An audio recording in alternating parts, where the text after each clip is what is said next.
Subscribe करें और देखें एक दिल दहला देने वाली हॉरर स्टोरी। बिना घबराए बेल आइकॉन प्रेस करना ना भूलें।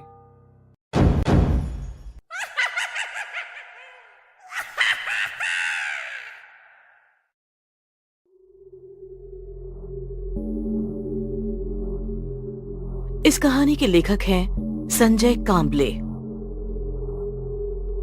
रात के लगभग 8 बज चुके होंगे। दौड़ते हुए कदमों से पोस्टमार्टम करने वाले मारुति राव पोस्टमार्टम कमरे की ओर चलने लगे। बहुत सालों का पोस्टमार्टम का अनुभव ही उनकी पहचान थी। कभी कभी कुछ शव ऐसे होते थे जो पुलिस भी नहीं देख पाती थी। ऐसे शवों का पोस्टमार्टम मारुति राव बिना हिचकिचाहट करते थे। बारिश के पानी से भीग के फूला हुआ शव हो या कई दिनों का सड़ा हुआ शव हो, मारुति राव बिना डरे उन शवों का पोस्टमार्टम करते थे।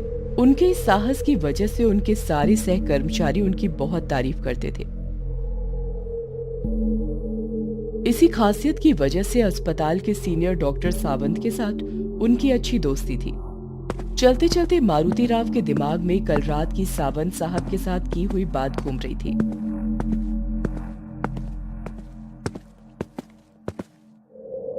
कल रात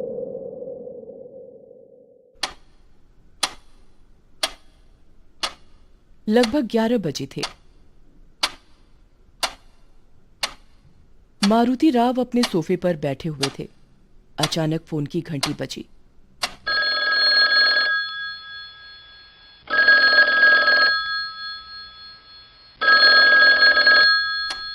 घड़ी की ओर देखते हुए मारुति राव ने फोन उठाया। हेलो जी कहिए सावंत साहब। मारुति, एक लड़का है, उसे काम से निकालना है। मेरी उसके साथ कुछ खास बनती नहीं। उसने मेरे साथ कई बार बदतमीजी से बात की है, इसलिए आज तुम्हारे साथ उसकी ड्यूटी लगाई है। साहब, नाम क्या है उसका? दीपक नाम है उसका। अब ये दीपक बुझ ही गया समझो साहब। पोस्टमार्टम रूम में काम करना कोई बच्चों का खेल नहीं है। मारुति, एक बात पूछूं? संकोच भरी आवाज में सावंत ने पूछा।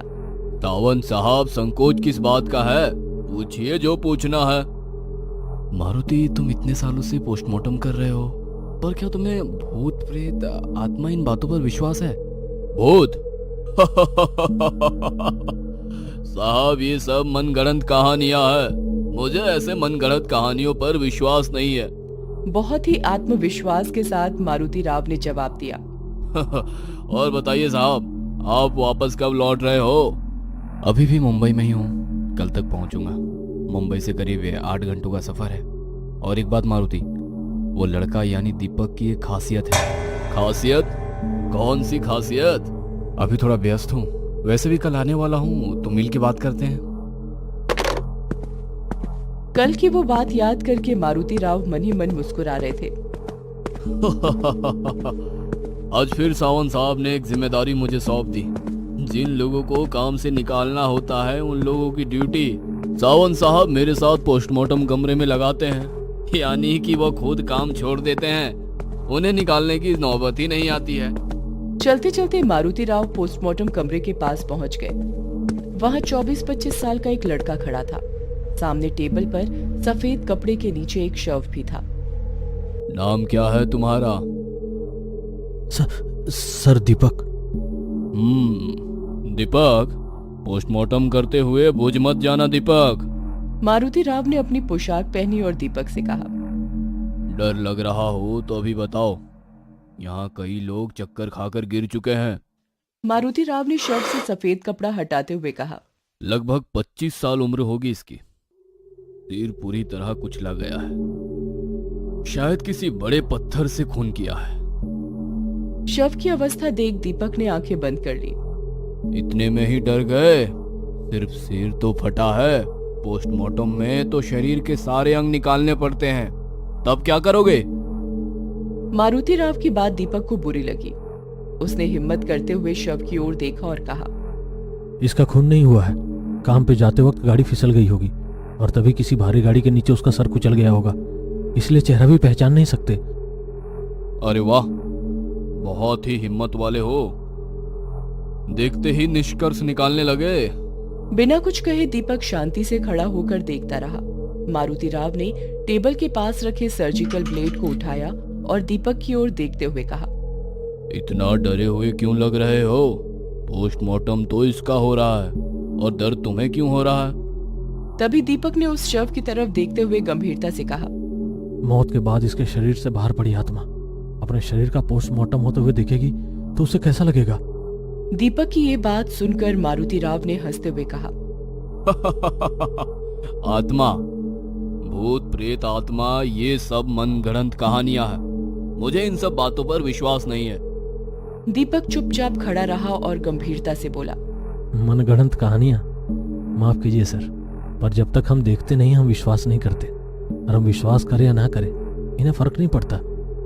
दीपक का अस्वस्थ चेहरा देखकर मारुति राव ने आत्मविश्वास से कहा, अपना ये पोस्टमार्टम का काम देखकर खुद भूत प्रेत आत्मा हमसे डरते हैं।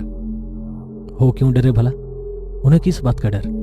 जख्म दर्द तो उन्हें होता ही नहीं है। उसके लिए उनके पास शरीर जो नहीं होता वो कहीं भी जा सकते हैं, आपके सामने भी हो सकते हैं। दीपक की इस बात से मारुति राव को गुस्सा आ गया। उन्होंने गुस्से से दीपक को देखते हुए सर्जिकल ब्लेड उठाया और टेबल पर पड़े शव के गले में भोंक।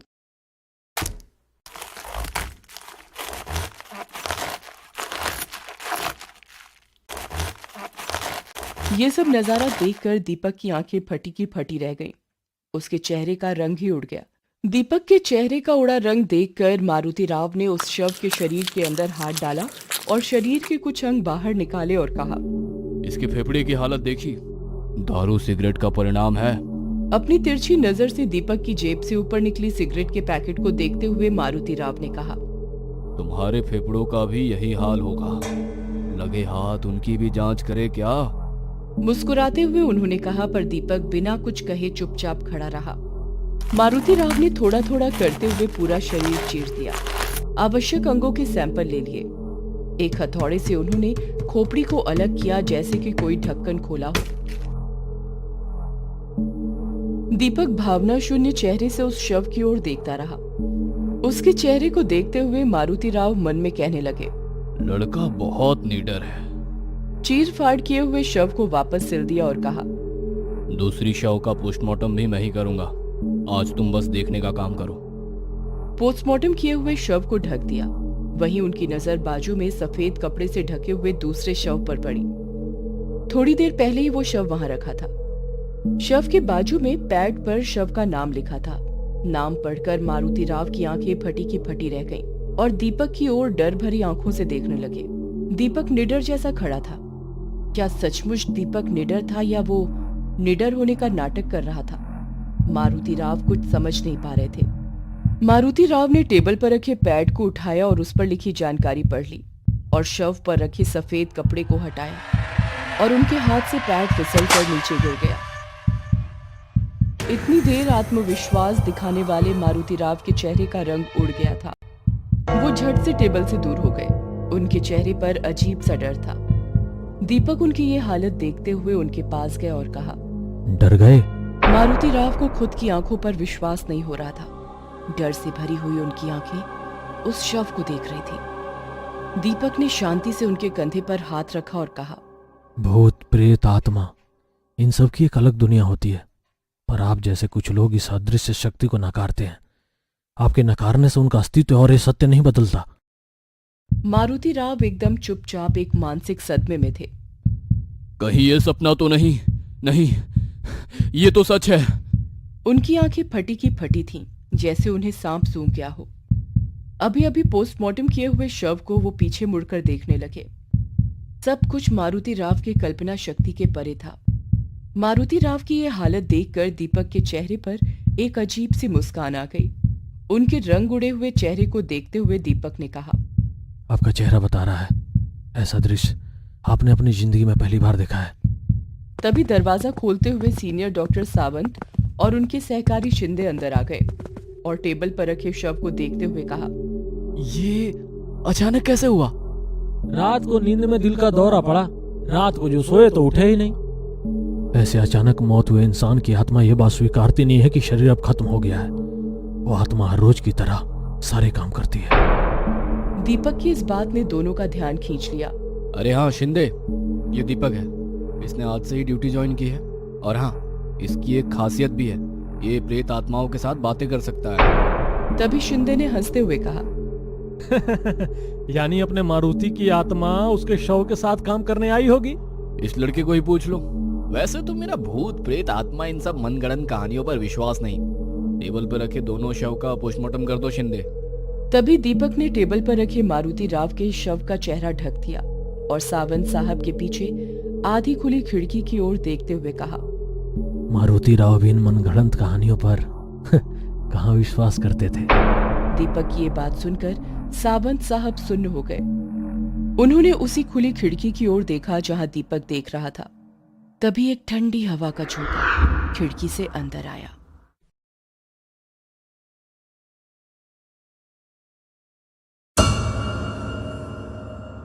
ये कहानी आपको अच्छी लगी हो तो हमें सब्सक्राइब करें, हमारा इंस्टाग्राम और फेसबुक पेज जरूर फॉलो करें। अगर आपके पास ऐसी ही कोई कहानी हो तो हमें कमेंट बॉक्स में भेजें। हम कोशिश करेंगे कि अगली एनिमेटेड स्टोरी आपकी होगी।